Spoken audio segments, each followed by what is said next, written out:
Bismillahirrahmanirrahim. Di sini saya akan menerangkan sedikit tentang filsafat, yaitu materi pemikiran filsafat pendidikan Islam Ibnu Khaldun. Jadi apa Ibnu Khaldun itu?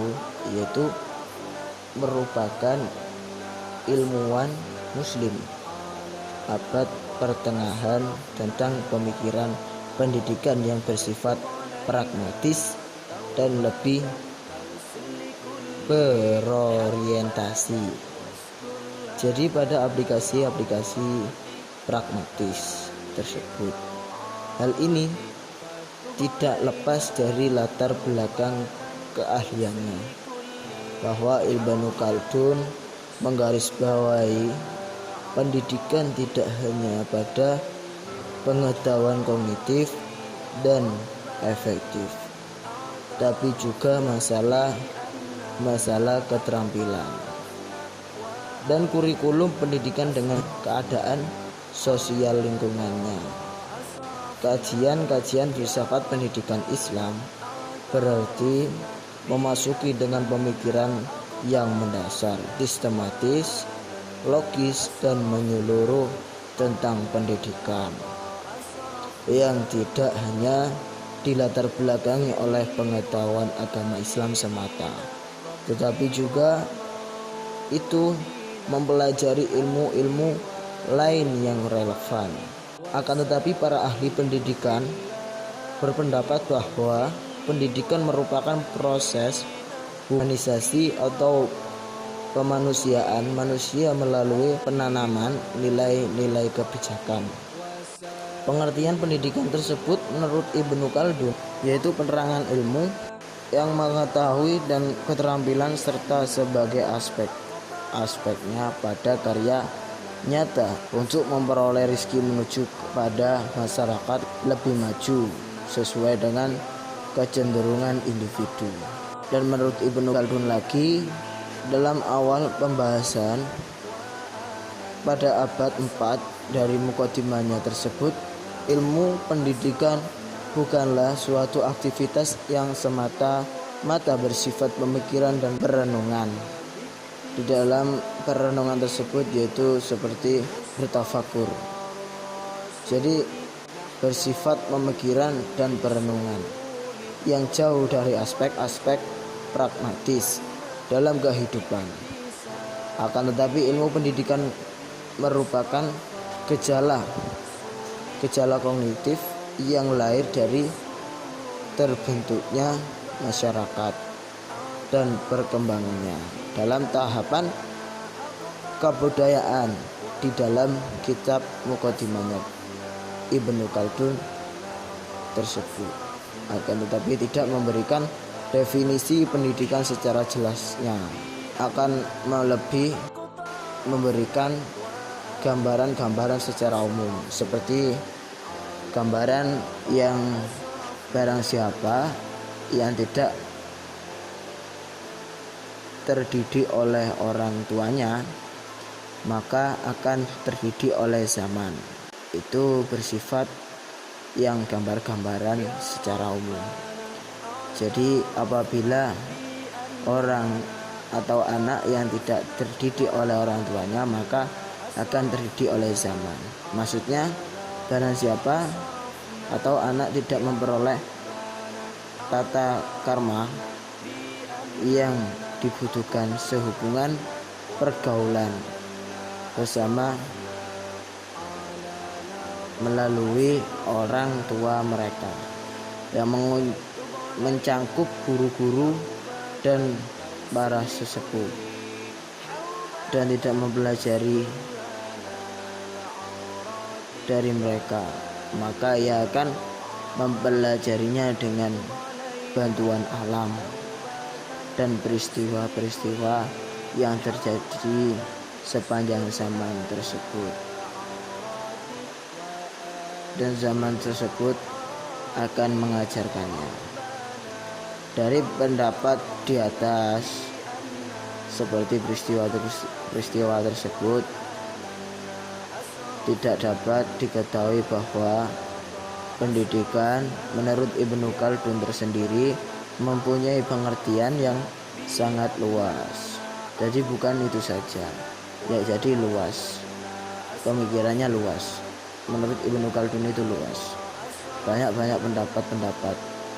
Pendidikan bukan hanya merupakan proses belajar mengajar yang dibatasi oleh 4 dinding, tetapi merupakan suatu proses di mana manusia secara sadar menangkap atau menerapkan dan menghayatinya. Jadi itu tadi. Jadi di sini ada lagi dua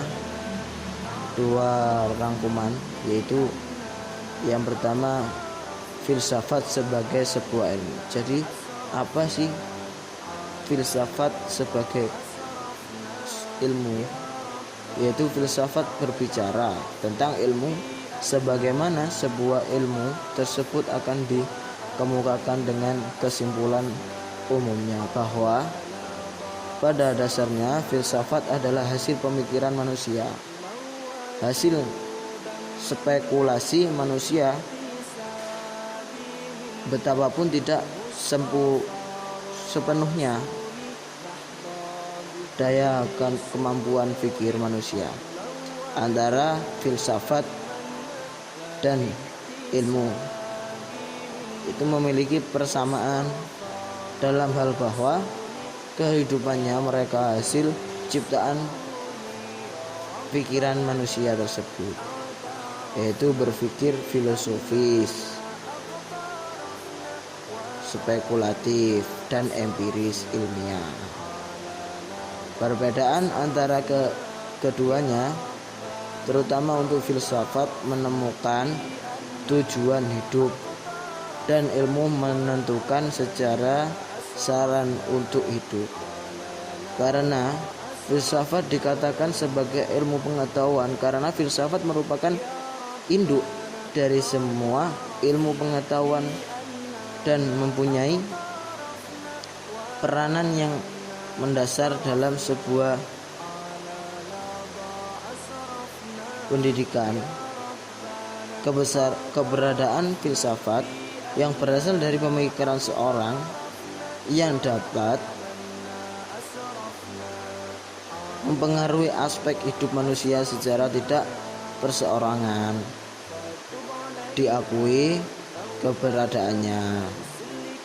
Dikarenakan filsafat sifatnya yang sangat rasional dan merupakan sebuah pemikiran yang berdasarkan empiris yang dilakukan oleh para filosof, sehingga menghasilkan suatu filsafat. Mereka melakukan analisa secara hati-hati terhadap penalaran sudut pandang yang menjadi dasar suatu tindakan. Yang kedua yaitu fungsi filsafat ilmu. Yang pertama tadi kan filsafat sebagai sebuah ilmu. Yang kedua fungsi filsafat ilmu. Jadi ada dua di sini.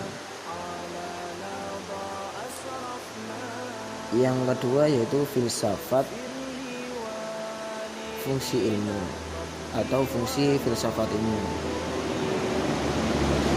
Jadi di sini filsafat ilmu merupakan salah satu cabang dari filsafat. Oleh karena itu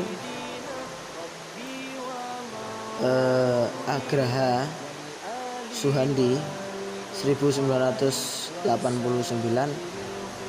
mengatakan beberapa perkataan yang sebagai berikut, yaitu sebagai alat mencari keberadaan dari segala fenomena yang ada, mempertahankan, menunjang, dan melawan atau berdiri netral terhadap pandangan sifat filsafat lainnya, memberikan pengertian tentang cara hidup, pandangan hidup dan pandangan dunia. Memberikan ajaran tentang moral dan etika yang berguna dalam kehidupannya.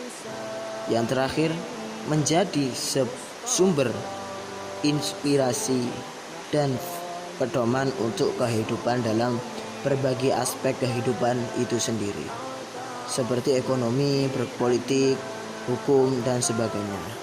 Jadi itu rangkuman dari saya, sedikit demi sedikit tapi akan menjadi bukit.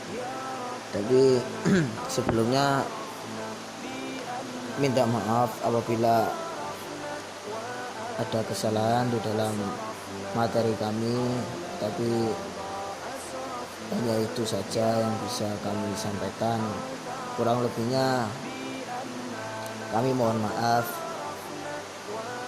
Ihdinas siratal mustaqim, wallahu muwaffiq ila aqwamit thoriq. Wassalamualaikum warahmatullahi wabarakatuh.